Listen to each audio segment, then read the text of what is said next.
Hello viewers, আসসালামু আলাইকুম। কেমন আছেন সবাই? গত কয়েকদিন ধরেই সারা বাংলাদেশের আবহাওয়া খুবই ঠান্ডা। তারপরও আশা করছি আপনারা সবাই ভালো আছেন। আলহামদুলিল্লাহ আমিও ভালো আছি, তবে আমার একটু হালকা ঠান্ডা লেগেছে। তারপরও আমি চলে আসছি আপনাদের জন্য একটি নতুন টপিক নিয়ে। আমি আজকে আইনের যে নতুন টপিকটা নিয়ে আলোচনা করব সেটা হচ্ছে framing of charge by magistrate.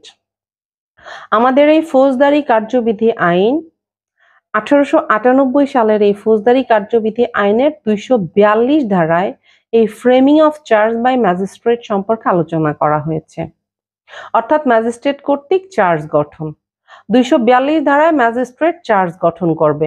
Magistrate যদি মামলার নথি মূল্যায়ন করে বা নথি তদন্ত করে দেখে যে আসামি অপরাধ করেছে, তখন ম্যাজিস্ট্রেট চার্জ গঠন করবে।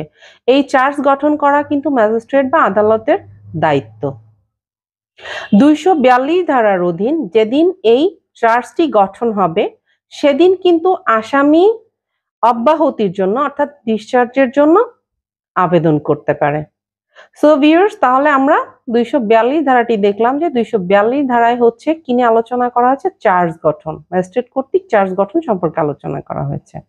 সো ভিউয়ার্স, এখন আমরা এই ফৌজদারি কার্যবিধি আইনের 243 ধারাটি দেখব। অভিযোগের সত্যতা স্বীকারের পর দণ্ড।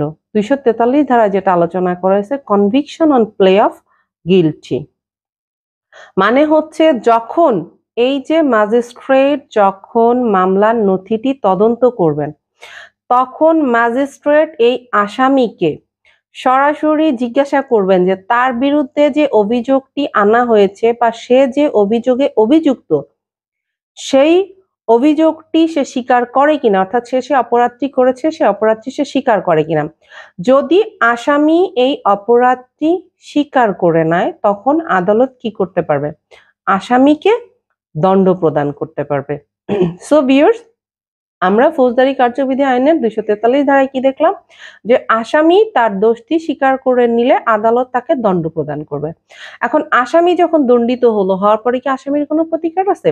হ্যাঁ ভিউয়ার্স, আসামি যখন নিজেই দোষ স্বীকার করার পরে আদালত যখন তাকে দণ্ড প্রদান করবেন, তখন আসামি এই দণ্ডের বিরুদ্ধে কোনো আপিল করতে পারবেন না। তবে তবে আসামির কি কোনো প্রতিকার আছে? হ্যাঁ ভিউয়ার্স, তারপরও আসামির কিন্তু প্রতিকার আছে। সেটা হচ্ছে 439 বা 439 ক ধারায় আসামি কি করতে পারবেন? এই দণ্ডের বিরুদ্ধে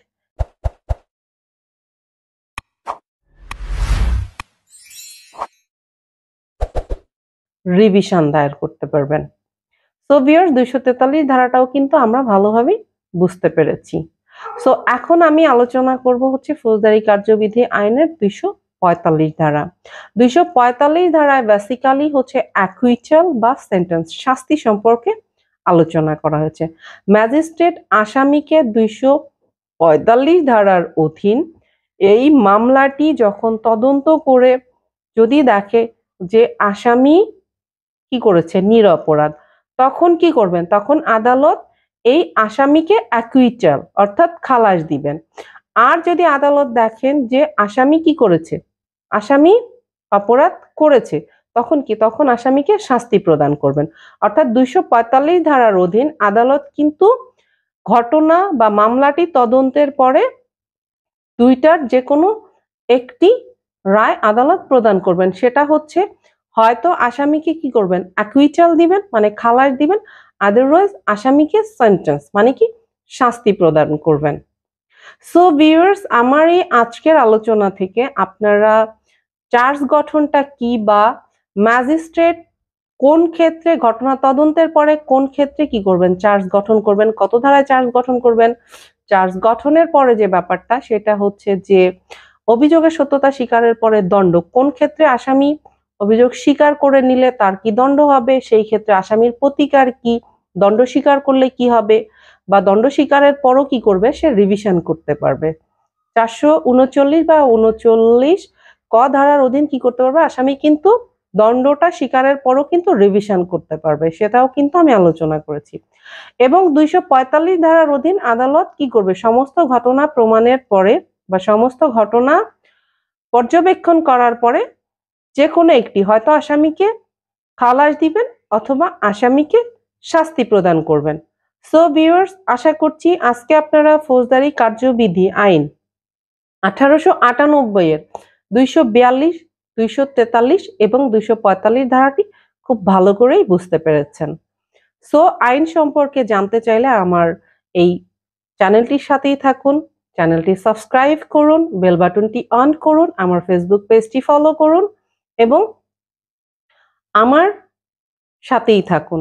তাহলে আমি যখন কোনো নতুন ভিডিও পোস্ট করব, তো সবার আগে ওই নতুন আইনটি সম্পর্কে আপনি জানতে পারবেন। সো আমার নেক্সট লাইভ বা নেক্সট ভিডিও আসা পর্যন্ত সবাই ভালো থাকুন। আল্লাহ হাফেজ।